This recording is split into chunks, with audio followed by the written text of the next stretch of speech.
माननीय सदस्य Shri Malvinder Singh Kang ji. Mic on. You got 11. Mic ये तो कर ही देंगी। थैंक यू सभापति जी, आपने मुझे फाइनेंस बिल पे बोलने का मौका दिया है। सभापति जी, ऑनरेबल फाइनेंस मिनिस्टर ने बहुत सारे क्लेम किए आर्थिक सुधारों को लेकर, और पिछले 10 साल में जो देश की जो आर्थिक नीतियां हैं और आर्थिक तौर पर लगातार जताया जा रहा है कि देश बहुत मजबूत हुआ है, लेकिन तस्वीर बिल्कुल डिफरेंट है। अगर हम पिछले 10 साल पे मोटे मोटे तौर पर भी देखें तो आज जो इन्फ्लेशन रेट है वो हाईएस्ट है देश के इतिहास में, और डॉलर के मुकाबले रुपया तो 90 पार ही कर गया है। जो लोग पेट्रोलियम जो और डीजल को लेकर बहुत बड़े बड़े दावे करते थे, वो 60 रुपए वाला पेट्रोल 120 को पार कर गया है, डीजल भी।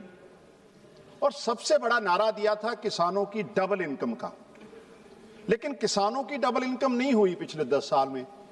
पेस्टिसाइड से लेकर फर्टिलाइजर तक तमाम जो खादें किसानों को मिलनी थी उसके रेट 2 से 3 गुना बढ़ गए।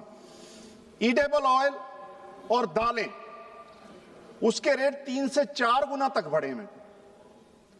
हम बात करते हैं कि दुनिया में हमारी इकोनॉमी पहले 5 में आ गई है, नो डाउट आ गई है, लेकिन पर कैपिटा इनकम वो तो 142वें नंबर पे हम लोग पहुंच गए। गरीबी तो लगातार बढ़ रही है। और पिछले 10 साल में, और मैं आपके माध्यम से सरकार को बताना भी चाहता हूं, इस पर ध्यान देने की जरूरत है। किसान जो है 60% आबादी को एम्प्लॉयमेंट भी देता है, रोजी रोटी का साधन भी बनता है, चाहे मजदूर के माध्यम से चाहे किसान के माध्यम से। लेकिन 16 लाख करोड़ से ऊपर का कर्जा एनपीए के नाम पर कारपोरेट का माफ किया गया है, और किसान मिनिमम सपोर्ट प्राइस के लिए जद्दोजहद कर रहा है।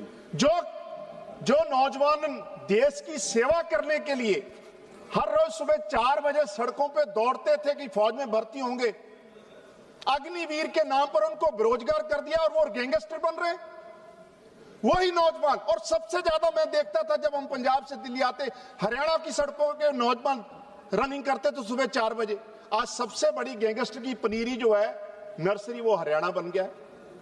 तो मुझे लगता है सरकार को अपनी आर्थिक नीति के साथ साथ, अच्छा अभी यूएस और ट्रेड डील की बात हुई और पिछले दिनों चर्चा भी हुई, हालांकि कोई बहुत बड़ी स्पष्टीकरण सरकार की तरफ से आया नहीं है, लेकिन जो डेयरी प्रोडक्ट किसान हैं हमारे, और खासकर जो एप्पल हिमाचल और जम्मू कश्मीर में होता है, जो मक्का पैदा करते हैं, तमाम जो वो हमारे किसान, उनकी रोजी रोटी पे बहुत बड़ा खतरा मंडरा रहा है। हम 90% हमारा डेयरी प्रोडक्ट खुद पैदा कर सकते हैं, हमारे में पोटेंशियल है, लेकिन बजट में जो एग्रीकल्चर इंस्टीट्यूशंस, रिसर्च इंस्टीट्यूशन पे पैसा खर्च होना चाहिए तो वो तो उधर तो ध्यान ही नहीं है किसी का। मेरा सरकार से आग्रह आपके माध्यम से, पंजाब का 30% कंट्रीब्यूशन है हमारे जो अनाज भंडार है, लेकिन पिछले 3 साल से रूरल डेवलपमेंट फंड के लिए हम जद्दोजहद कर रहे हैं। पंजाब जो 30% अनाज भंडार भरता है, उसका rural development fund 8,500 crore honourable finance minister क्यों नहीं देना चाहते। और इससे भी बड़ी बात, मुंबई और कराची का व्यापार हो रहा है, मैंने देखा कि 16,000 करोड़ से ज्यादा का व्यापार हो रहा है। जो अमृतसर और लाहौर का व्यापार सिर्फ पंजाब नहीं, हिमाचल, जम्मू कश्मीर, वेस्टर्न यूपी और राजस्थान, हरियाणा तक इनके किसानों की खुशहाली ला सकता है, तो वो बाघा बॉर्डर का व्यापार क्यों बंद है पिछले 5 साल से?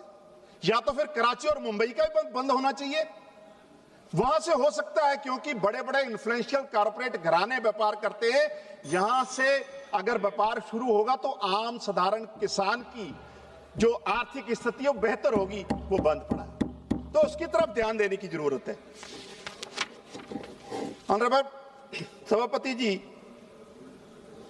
ओल्ड पेंशन स्कीम से लेकर तमाम जो सोशल जो आदमी को आफ्टर रिटायरमेंट सिक्योर करती हैं, उनकी बच्चों की फ्यूचर को बेहतर बनाने में कंट्रीब्यूट कर सकती हैं। ओल्ड पेंशन स्कीम को शुरू करने में अभी तक एक स्टेप सरकार ने नहीं लिया। लगातार कर्जे का बोझ देश पे बढ़ता जा रहा है, लेकिन जो आम साधारण गरीब और जो रिटायर्ड एम्प्लॉई है उसकी ओल्ड पेंशन स्कीम क्यों नहीं शुरू की जा रही, उसका प्रावधान क्यों नहीं है बजट में? क्या सरकार को इस पे जवाब नहीं देना चाहिए? मनरेगा जैसी, लास्ट में मनरेगा जैसी जो स्कीम्स थी, उससे जो हमारा मजदूर है, खासकर रूरल जो हमारी इंफ्रास्ट्रक्चर है, रूरल इकोनॉमी है, जो आदमी 2 टाइम की रोजी रोटी सिक्योर थी, वो भी बंद कर दी। अग्निवीर से नौजवान को बेरोजगार कर दिया, मनरेगा से मजदूर की रोजी रोटी खत्म कर दी। तो आर्थिक तौर पर हम खड़े कहां हैं, इसको मुझे लगता है सोचना पड़ेगा। ये झूठे और सिर्फ मीडिया और सोशल मीडिया के दावों से देश आगे नहीं बढ़ेगा। वो आदमी जो देश की बॉर्डर पे अपने बच्चे भेजकर देश के बॉर्डर सिक्योर करता है, जो अनाज के भंडार पैदा करके लोगों को रोजी रोटी देता है, उसका फ्यूचर बेहतर हो, इसकी तरफ ध्यान देना चाहिए। आपने मुझे मौका दिया, आपका बहुत बहुत धन्यवाद। माननीय सदस्य सुश्री इकरा